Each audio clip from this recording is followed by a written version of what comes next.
Hey guys, it's Pastor Brett with today's daily Bible reading. Excited to continue this weekend our series, What Made Jesus Mad? And we're going to look at there are times when religion and our religious practices and just kind of our religious mentality even can get in the way. It can, as we looked at last week, shut the door of heaven in the faces of the people around us. That's not who we want to be. That's not the people of Jesus. And so we're going to start this week by looking at Psalm 61. And this is a psalm, I think, that gets us back to the heart of God, and really the heart of religion. Let's look together at this one psalm in its entirety, but it's a short psalm, just 8 verses. This is a psalm of David, and we read this. Verse 1. Hear my cry, O God. Listen to my prayer. From the ends of the earth I call to you. I call as my heart grows faint. Lead me to the rock that is higher than I. For you have been my refuge, a strong tower against the foe. I long to dwell in your tent forever and take refuge in the shelter of your wings. For you, God, have heard my vows. You have given me the heritage of those who fear your name. Increase the days of the king's life and his years for many generations. May he be enthroned in God's presence forever. Appoint your love and faithfulness to protect him. Then I will ever sing in praise of your name and fulfill my vow day after day. Now, David here uses some powerful images, I think, to help us really get a grasp on how we can relate to God. Right? He talks about calling out to God, even when his heart grows faint. Think about the last time where your heart grew faint. You were overwhelmed by circumstances, maybe by pain, by need. Your heart grew faint. And what does David say? Lead me to the rock that is higher than I. I don't know if you've ever been in a flood or been out on the ocean and maybe been in some tide pools when the waters and the tide was rising. But there are times where the water is rising around you on the rock that you're on, and you just need to get up to the next level. You need to climb up the shore or get to the next rock higher. It's an acknowledgement that I don't have it all where I'm at right now. I don't have all the strength, the perseverance, the energy. But God, you're on that rock that's higher. You're on that place that is more secure, that is safer, that has what I need.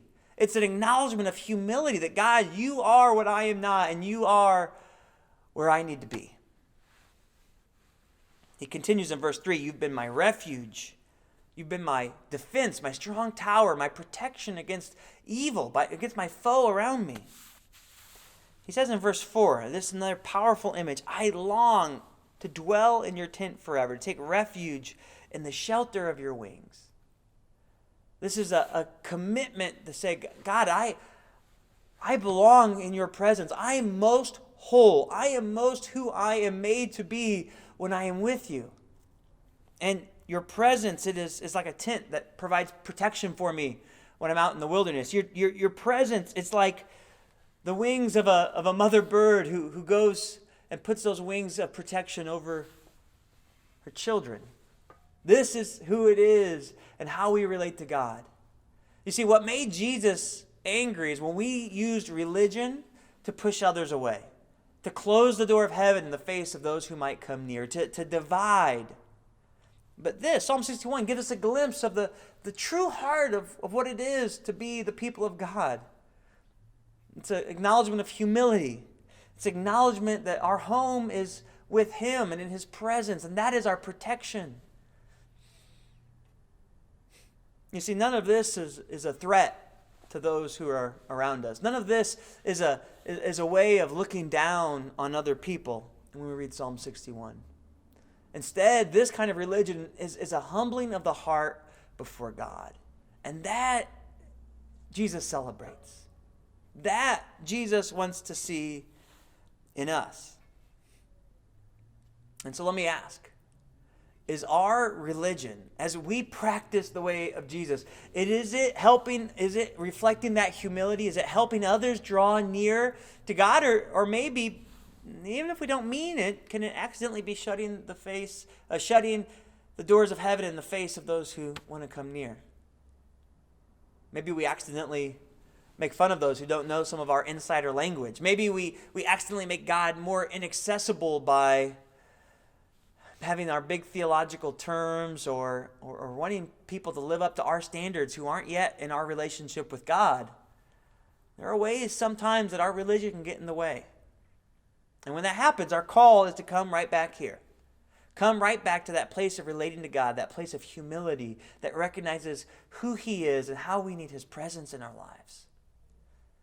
It reminds me of the saying that a knife can be used to heal or to kill, right? A knife in the hands of a surgeon can be a healing instrument. That scalpel can help open up and bring healing into an area of our bodies that need healing.